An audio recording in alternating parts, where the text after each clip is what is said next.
It is Wednesday, August the 5th, 90 days until the midterm elections. And I'm going to ask you to look away from the shiny object in today's news cycle that is the dramatic conclusion of Democrats' primary for Michigan's Senate seat. Because when you scratch just below the surface of last night's primaries, you'll see a series of results that tell a story about how each party is going into these fast approaching elections. And despite a lot of hot takes about how ugly and damaging the Michigan Senate primary was for Democrats, the takeaway from last night is that it's Republicans who are facing a real challenge. And to understand this, you need to look southwest from Michigan at Missouri, which also had a primary last night. Voters in Missouri like their ballot measures. In recent years, Missouri voters have used ballot measures to enshrine the right to an abortion, to raise the minimum wage, to expand Medicaid, and legalize marijuana and sports betting. But last night, Missouri voters rejected a ballot measure because it was a ballot measure that would have made it harder to pass future ballot measures. Amendment 4 would have required proposed ballot measures to achieve a majority, not statewide, but in each individual congressional district of the state. It was rejected by 80% of voters, and ironically rejected in each congressional district individually. Amendment 4 was a plan that was hatched by Republican state legislators to limit the power that their own constituents hold at the ballot box. None of the ballot measures I told you about a minute ago, abortion rights, minimum wage, Medicaid expansion, marijuana, none of them would have passed under the Republicans' proposed threshold. But here's the thing. Initiatives put on the ballot by the Republican-controlled legislature would not be held to the same threshold in that ballot measure. And that's the tell that this was actually about silencing voters. So that's what happened in Missouri last night. Something similar played out in next door Kansas. Kansas voters rejected an amendment that was put on the ballot by the Republican-controlled legislature, which would have required state Supreme Court justices to be popularly elected rather than appointed by the governor and then facing retention votes. Now, look, this is for another night. There are valid arguments both for and against the popular election of judges. But this ballot measure was not about that principle. It was about undermining one specific ruling by the state Supreme Court, as well as the expressed will of the voters of Kansas. In 2019, the Kansas Supreme Court established a constitutional right to abortion in the state, and Republicans have gotten creative looking for ways to overturn that decision. In 2022, Kansans overwhelmingly voted to enshrine abortion as a constitutional right. After that, Kansas Attorney General Chris Kobach suggested that the exact idea of popularly electing judges to, quote, slowly and quietly advance anti-abortion judges. But yesterday, voters denied the slow and quiet attempt, and they did it swiftly and loudly. 61% voted against that referendum. While Republicans engage in harebrained schemes to divert the will of the people, voters far and wide are begging for them to instead focus on the economy.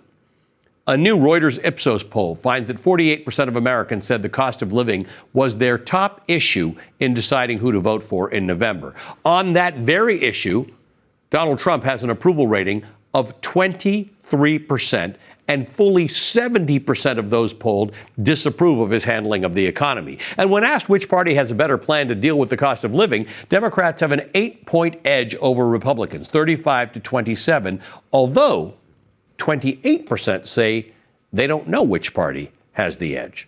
On some level, Trump knows that this is his political problem because he went on a West Coast swing the past 2 days to promote his economic agenda. True to form, in a speech in Las Vegas this afternoon, he dismissed the issue. More Americans are working in the United States right now than at any point in the history of our country. Think of that.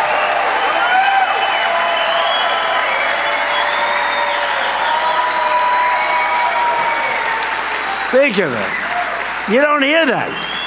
I saw polls today on television. I say, Donald Trump polls on the economy aren't good. The economy is the greatest economy we've ever had by far. The economy aren't good. They're fake polls. One thing Americans don't like is being lectured about how they feel about the economy. Let's just fact check that for a moment. In a country like the United States, which has consistent population growth, the workforce always grows over time. Number two, this is not the greatest economy we've ever had. Number three, they are not fake polls. And number four, This economy is good for a specific part of the population and largely not for the vast majority of wage-earning Americans. On the other hand, if the Democrats have one single coherent issue that they're all laser focused on, moderates, progressive, democratic socialists, all of them, it's affordability.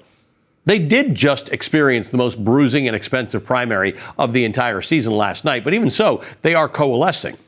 Haley Stevens, defeated last night, released a statement saying, quote, Donald Trump and Mike Rogers want us to come out of this primary tired and divided so their billionaire backers can come in and let millionaire Mike Rogers walk away with the Senate seat. I'm not going to let that happen, end quote. Joining me now is the Congresswoman Debbie Dingell, Democrat of Michigan, who, of course, was acclaimed in her nomination last night. Congresswoman, good to see you again. Thank you for being with us. Good to see you. I hope you got a little sleep. Well, you and I probably got the same amount of sleep. You were on with us very, very late last night, and I appreciate it. And what you said last night really stood out. Yeah, it was a bruising and tough primary. I am one of those people who think that political parties should have debates even when they're tough, and the Democrats are having those right now. But at the moment, as you said to us last night, you and your fellow Michigan Democrats are working to try and come together after Abdul El-Sayed's win last night. Tell me what that looks like. Well, we have no choice, because I think that one of the things that you have to recognize is that these three candidates, Mallory was with Abdul today, had more things in common that they cared about in their values than what was different. Mallory was with Abdul this morning as he held a press conference when he was declared the winner. Haley, who I've talked to today, told me she had an excellent conversation with him and will do anything she can to help him win. So those two other candidates that were in that race setting the tone is very important. Tomorrow, there will be a unity breakfast with about 150 leaders from around the state, with the governor and Jocelyn Benson and Abdul and Haley and Mallory and the other statewide candidates and the congressional winners. And the leaders of the House and the Senate. There will be a Lansing event tomorrow afternoon where the congressional candidate who does not want to be called a Democratic Socialist, by the way, will be participating. And you're going to see activities all through the week, the end of the week and the weekend.